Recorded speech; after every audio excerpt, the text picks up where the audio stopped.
c'était assez simple parce que déjà il y avait un même curé depuis 2011, Jean-Marie Bonolo. Donc il y avait déjà un vrai travail commun, notamment une seule équipe pastorale. Mais le défi reste de ne pas céder trop à la centralisation, et donc de faire en sorte que le pôle Mouchant, puisqu'en fait on a adopté ce vocabulaire, pôle Chantonnay et pôle Mouchant, eh bien le pôle Mouchant continue de vivre. Et en conséquence, par exemple, de manière très concrète, on a gardé 2 structures de conseil économique. On dit qu'il n'y en a qu'un seul, parce qu'il n'y a qu'un seul conseil économique par paroisse, mais il y a 2 sous-structures qui continuent de se réunir ensemble. On fait une rencontre quand même commune dans l'année, mais le risque, sinon, serait effectivement qu'il y ait une forme de démobilisation, si on regroupe trop, si on a un conseil économique trop nombreux, alors qu'en fait, actuellement, il y a une vraie mobilisation des membres, parce que, notamment, ils s'occupent de ils se sentent vraiment investis dans leur clocher, leur commune. Il y a aussi un certain nombre d'autres services, d'autres tâches qu'on a laissées aussi à Mouchant, que ce soit même du point de vue de la catholicité, par exemple. Il y a des personnes investies et qui le font très bien, et qui ne viendraient pas, ou qui viendraient difficilement à Chantonnay le faire. Le défi des nouvelles paroisses, c'est quand même cela, de faire attention à une centralisation excessive. On avait proposé plusieurs, puisque c'était... il y avait 3 noms, c'est ça? Oui, il y avait 3 noms, je ne me rappelle plus lesquels, il y avait Saint-Pierre. Et puis, donc Saint-Vincent était motivé par le fait que Chantonnay a été marqué par la présence des sœurs de Saint-Vincent-de-Paul. On peut dire aussi que dans la paroisse, il y a 2 Saint-Vincent, Saint-Vincent de Sterlange et Saint-Vincent Pumofray, qui sont des petits clochers, mais voilà. Et puis, il reste encore un petit peu de vigne. Voilà. La folle de Sigournay, notamment, qui a sa spécificité. Il ne reste pas beaucoup, mais... Pour la pastorale de l'enfance, pour revenir au regroupement des 2 anciennes paroisses, là, sous cette nouvelle paroisse Saint-Vincent de Chantonnay, pour le domaine de la pastorale de l'enfance, ça n'a pas eu beaucoup d'impact, puisqu'en fait, il n'y a pas eu l'accueil de nouvelles écoles ou communautés. Donc, il y a toujours sur la paroisse 9 écoles privées, et puis 3 groupes d'enfants scolarisés en école publique qui se retrouvent aussi pour des séances de catéchèse.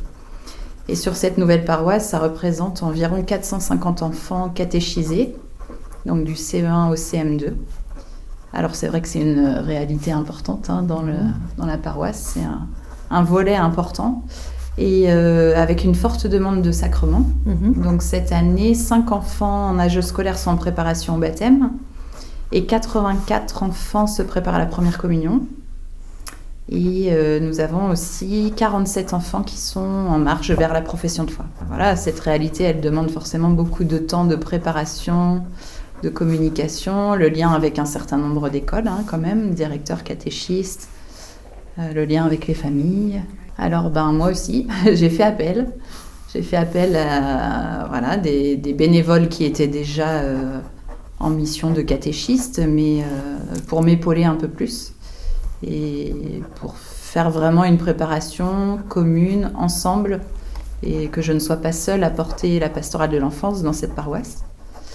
Donc il y a maintenant un groupe de pilotage pour la première communion et un groupe pilotage pour la profession de foi. Et donc Festifamille, c'était...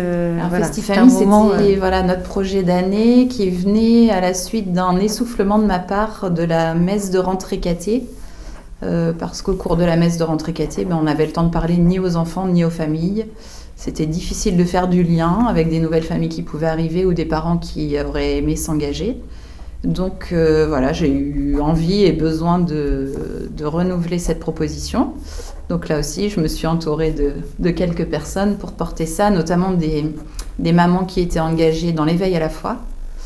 Déjà, je pense que je ne l'aurais pas fait toute seule, parce que donc là, c'était un projet commun aux 2 paroisses, Sainte-Croix-des-Essarts et Saint-Vincent de Chantonnay.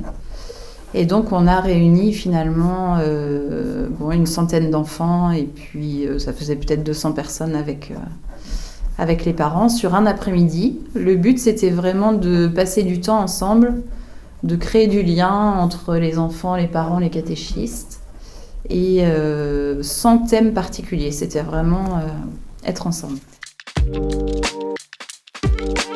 On retrouve les futurs mariés au moins 5 fois.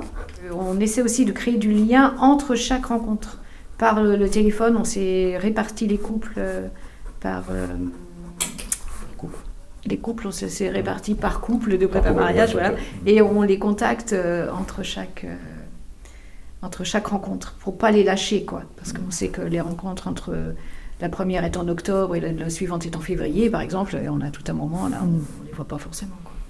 Donc on essaie de les fidéliser un peu, de les sensibiliser à ce qu'on va vivre avec eux pendant cette année-là. Et voilà, notre équipe, on s'entend super bien. On essaie par ce biais-là de montrer que l'Église, elle est belle, elle est vivante, elle est joyeuse. Et ça, je trouve que les jeunes couples en sont heureux, quoi, de voir qu'on les accueille comme ils sont, où ils sont. Et ça, c'est très, très important. Surtout à l'heure actuelle, quoi, hein, quand on voit qu'ils sont quand même assez loin, certains de l'Église. Ou l'un des deux couples, du moins, voilà. L'un des deux membres du couple est un peu plus loin, ouais, de l'Église. Et ça, c'est notre point fort, je pense, parce que à chaque rencontre, ils repartent vraiment très, très heureux, quoi, envie de vivre autre chose. Bon, ils ne font pas forcément la démarche. Quand on les invite après, ils ne reviennent pas toujours. Mais on voit cette année qu'on a essayé de les avoir après la grande soirée de prépa-mariage. Il y en a qui sont revenus après leur mariage. Il y en a qui sont revenus. On essaie de vivre des choses un peu plus fortes après. En fait, il y aurait des couples qu'on pourrait relancer. Mais c'est aussi, il faut prendre le temps de les apprivoiser. Il faudrait aller chez eux, il faudrait leur proposer. Je pense qu'il y a des gens qui feraient ce pas. Mais c'est une question aussi de temps. C'est vrai. Malheureusement, on a moins de temps pour compagnonner, on va dire, avec les gens et faire un bout de chemin à partir de ce qu'ils sont. Certains, on les voit quand même à la messe. Je vois à Chantonnay, on en reparlait avec Cécile, là. Et on essaie justement de prendre le temps après la messe, d'aller les voir, de les accueillir, parce qu'ils sont là. On se dit, ah, mais comment se fait-il? Parce que quelque part, on peut être étonné. Et voilà, prendre ce temps avec eux, et ça, c'est très important de les accueillir dans nos célébrations, quoi. Quand on voit des jeunes couples qui sont là, pourquoi sont-ils là? Vraiment, il faut prendre ce temps.